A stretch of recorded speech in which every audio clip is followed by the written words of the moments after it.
The cube. The cube. 4 sides. 4 sides. Water. Water. Icosahedron. Icosahedron. 20 sides. 20 sides. Air.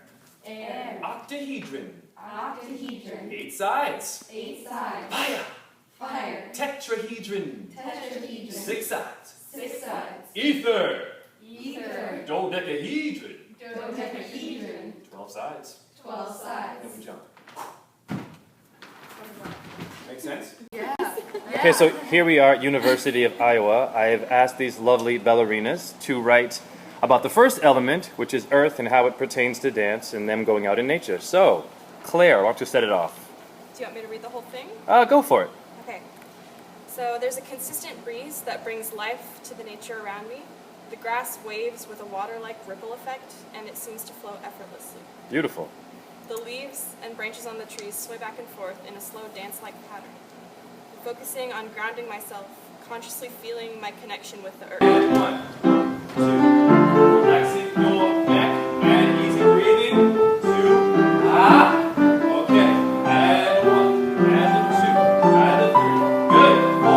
And digging. 6. Walking down low. Okay. Rock the egg. Smooth. Now push the heels down together as a team. Okay. And easy balance. Hold that sun. Framing your face into solar energy. You have the solar plexus. You are the sun. The light is within you.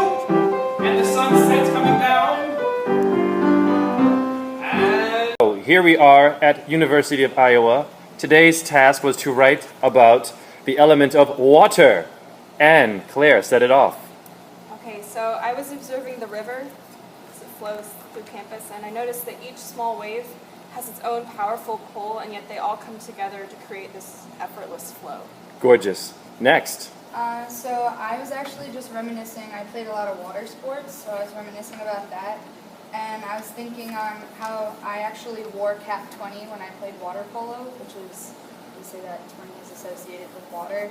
Wow. And it was actually really random too. Like it wasn't my assignment. I wanted cap 8, and they just handed me 20 on my first game. And it was really special because I got the first goal of the game. It was my first goal. And I found out that my mother actually wore number 20 when she played sports. So a personal connection. That is amazing. Okay, let's move on to the next. okay, so there's a very famous ballet. It's called Spectre of the Rose. Okay? Now, it is about a woman sitting in a chair, her eyes are closed, and this man jumps through a window wearing flower-colored tights, indigo-colored tights. Now, in Hindu culture, you've heard of chakras, yes or no? Your crown chakra is indigo color. So possibly, could that man jumping through the window while that woman is sleeping and dancing around her represent the crown chakra? Yes or no? Yes. Maybe? Spectre of the rose. Now, the optic thalamus, thalami in your brain, in etymology, look this up. It means the receiver of the flower.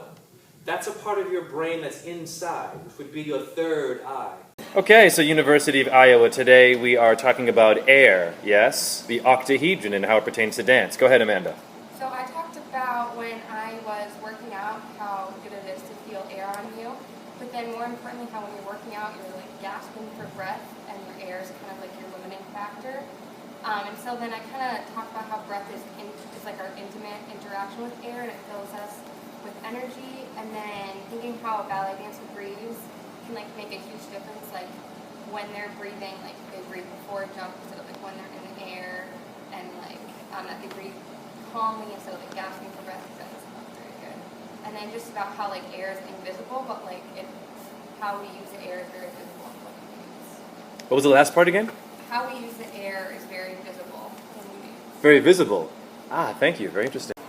Okay, so University of Iowa, today is the fire element, the tetrahedron. How many sides is it? 6.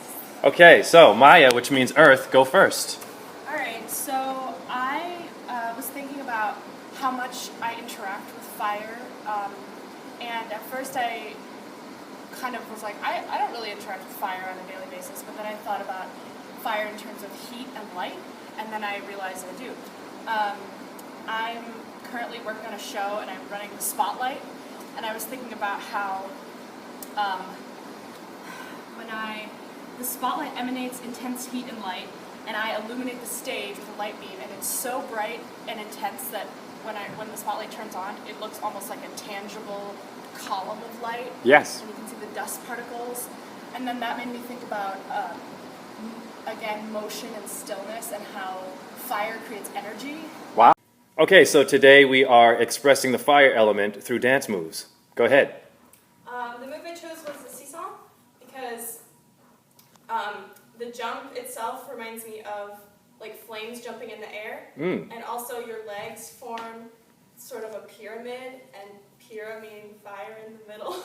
Wow, someone's done their homework. She knew exactly. Yeah. Okay. All right, let's go.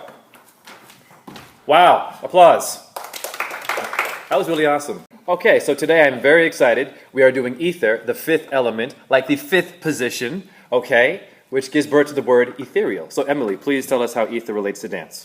When I think of ether in the heavens above, I think of point shoes. Point shoes give the appearance of weightlessness and defying gravity. They were created for these purposes, but also to make ballerinas look sylph-like. Sylphs are mythical beings of the air. The first ballet to dance on point was called La Sylphide, which included mythological creatures such as spirits and witches. Amazing, because sylph also means spirit. Spirit means air, doesn't it? Ah, or breath. Okay, who wants to go next? Amanda should do it. Come on, let's go. Okay, prior to this assignment, I honestly had no idea what ether is. When researching it, I was immediately intrigued by the idea that ether is space, or the essence of emptiness.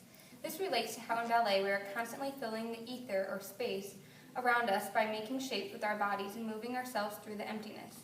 I also found that it is recommended to chant the word Om in order to connect with ether because it is associated with creation.